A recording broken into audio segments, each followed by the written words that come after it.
Hello students, today we see about pressure.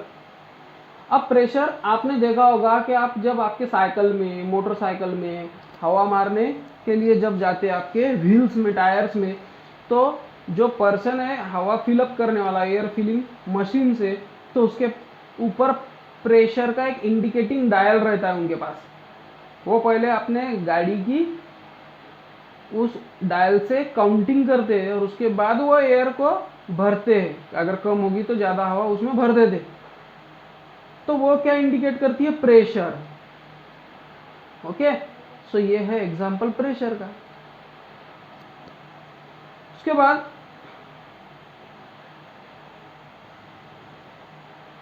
अब कुछ value तक वो प्रेशर जब फिल अप करते हैं तब वो टायर कड़क आ जाता है, एकदम हार्ड हो जाता है ना।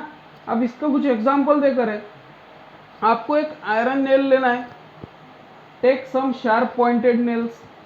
सपोज एक शार्प पॉइंटेड नेल लिया है मैंने, आयरन नेल। अब ये आयरन नेल को, इसका जो शार्प टिप है, इसको जहाँ पर आपको ठोकना है वहाँ पर रख के यहाँ पर आप हैमर मारो हथौड़े से। तो हैमर जब आपने यूज़ किया तो ये नेल क्या हो जाएगा? इसके अंदर घुस जाएगा। ये है पहली कंडीशन। आपको बहुत ताकत लगने वाली है क्या? बहुत फोर्स लगने वाला है क्या? नहीं, आपको कम फोर्स लगेगा। 2-3 बार मारोगे आप तो ये चले जाएगा। अब सेकंड एक्सपेरिमेंट है, आप इसको उल्टा कर देना है। आप जो आयरन टिप है, शार्प टिप, या आपके तरफ, और जो ब्लंट टिप है जो शार्प नहीं है, वो आप जहाँ पर आपको ठोकना है वहाँ पर, और अब आप इसको ठोकिए। अब ये जाएगा क्या? नहीं। और बहुत अगर आपने ठोके तो ठीक है, हरकत नहीं, चला जाएगा। बट इसको फोर्स अब कम लगेगा या ज़्यादा लगेगा? ज़्यादा लगेगा ना, फोर्स बहुत लगेगा, बहुत ताकत लगने वाली है ना। तो ये है 2 एग्जाम्पल के जब आपका टिप छोटा था तब आपको फोर्स बहुत कम लगा, और जब आपका टिप बहुत बड़ा था तब आपको बहुत ही ज़्यादा फोर्स लगा। और अगर पिन का भी अगर देखे आपने, तो पिन अगर इस साइड से पकड़े आपने और आपके थंब से प्रेस किया तो पिन आराम से चले जाएगी, safety pin.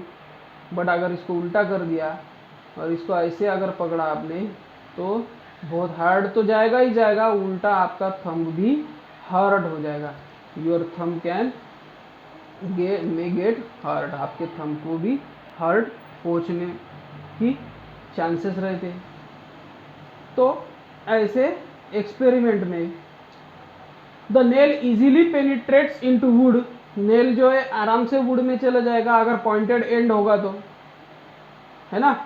From this you will notice that when a force is applied on the head of nail it is easy to hammer into plank. जो वुडन प्लैंक है वो वुडन प्लैंक में इजीली आयरन नेल चला जाएगा अगर उसका sharp and होगा तो इस पर से हमको प्रेशर पता चलता है। The force exerted perpendicularly on unit area is called as pressure. Pressure मतलब क्या है? फोर्स है। कैसा force? Exerted perpendicular on unit area. कुछ एरिया पर जितना फोर्स अप्लाई कर रहे हो वो दैट इज द प्रेशर। इसको प्रेशर बोला जाता है। और pressure is equals to force upon area. ये है प्रेशर का फॉर्मूला, फोर्स अपॉन एरिया। कितना फोर्स अप्लाई कर रहे हो कितने एरिया पर, उसको बोला जाता है प्रेशर। अब इस कंडीशन में ये एरिया बहुत छोटा है और आपको फोर्स आपने जब लगाया तो एरिया छोटा, फोर्स बड़ा, तो फिर प्रेशर भी ज़्यादा। यानी कि एरिया छोटा तो प्रेशर ज़्यादा, और एरिया बड़ा तो फिर प्रेशर कम हो जाएगा। अगर समझो एरिया ये वाला यूज़ किया आपने तो फिर आपको बहुत ही फोर्स लगाना पड़ेगा, है ना। So pressure is equals to force upon area. उसके बाद है यूनिट ऑफ प्रेशर। अब प्रेशर का यूनिट क्या है? SI unit of force is newton. Force का एसआई यूनिट न्यूटन है। And area is measured in metre square, और जो एरिया है उसको मीटर स्क्वायर में अपन काउंट करते। इसका मतलब pressure is equals to newton per metre square. Pressure का यूनिट क्या है? न्यूटन पर मीटर स्क्वायर और न्यूटन पर मीटर स्क्वायर को बोलते हैं पास्कल, और इसको इंडिकेट करते हैं पीए। ठीक है, सो प्रेशर का यूनिट क्या हो गया, पास्कल, पीए।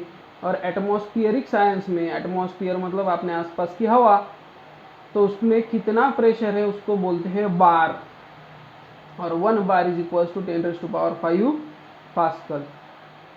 ठीक है, तो ये है 1 बार मतलब 10⁵ पास्कल। और प्रेशर है स्केलर क्वांटिटी। अब स्केलर क्वांटिटी मतलब वेक्टर क्वांटिटी, पिछले वीडियो में बोले थे आपने, वेक्टर क्वांटिटी जिसमें मैग्नीट्यूड और डायरेक्शन दोनों लगेंगे, बट स्केलर क्वांटिटी जिसमें मैग्नीट्यूड तो रहता है बट डायरेक्शन नहीं लगेगा। यानी कि प्रेशर आपको पूछा कि कितना प्रेशर अप्लाई हो रहा है, तो आपको ये जरूरत नहीं है कि east west north south left right क्या डायरेक्शन कुछ चाहिए क्या, इसमें नहीं। सो प्रेशर स्केलर क्वांटिटी है, इसमें आपको डायरेक्शन नहीं लगेगा। If area increases pressure reduces the same force. अगर एरिया कम हो गया तो प्रेशर बढ़ जाता है।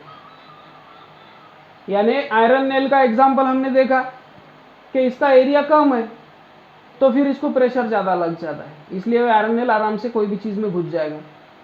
Then if area decreases the pressure increases for the same force. अब एरिया यहां पर डिक्रीज है ये आयरन टिप में, तो प्रेशर इंक्रीज हो जाता है, इसलिए आयरन नेल घुस जाएगा। और अगर एरिया इंक्रीज हो गया, एरिया बहुत ज़्यादा हो गया, तो फिर प्रेशर बहुत ही कम लगता है और वो घुसता नहीं है इजीली। आयरन नेल के बारे में बात कर रहे हैं, है ना। एग्जाम्पल है, due to natural adaptation of bottom surface of camels feet are broad, hence camel weight is exerted on large area and pressure on the sand reduces. अब कैमल का एग्जाम्पल लेते हैं हम। कैमल के पैर बहुत बड़े बड़े रहते। अब कैमल के पैर अगर गाय के तरह, बकरी के जैसे छोटे छोटे अगर रहते थे तो वो सैंड में घुस जाते थे। क्यों? क्योंकि एरिया कम हो गया, इसलिए प्रेशर बढ़ गया, है ना। अब एरिया कम हो गया, अगर पैर छोटा है, सपोज इतने छोटे से पैर, तो वो सैंड में घुस जाएंगे क्योंकि प्रेशर बढ़ जाएगा। बट कैमल सैंड में घुसना चाहिए क्या, फंसना चाहिए क्या उसमें? नहीं। तो वो क्यों नहीं फंसता? क्योंकि उसके पैर बहुत ही बड़े बड़े रहते, ब्रॉड रहते। इसके वजह से कैमल का वेट क्या हो जाता है, डिस्ट्रीब्यूट, फैल जाता है, सभी जगह पर स्प्रेड हो जाता है और कैमल इजीली सैंड पर रह सकता है। ठीक है, तो ये एक एग्जांपल है एरिया और प्रेशर का। इसके बाद है प्रेशर ऑन सॉलिड्स, तो ये हम नेक्स्ट वीडियो में देखेंगे। Okay, till then bye.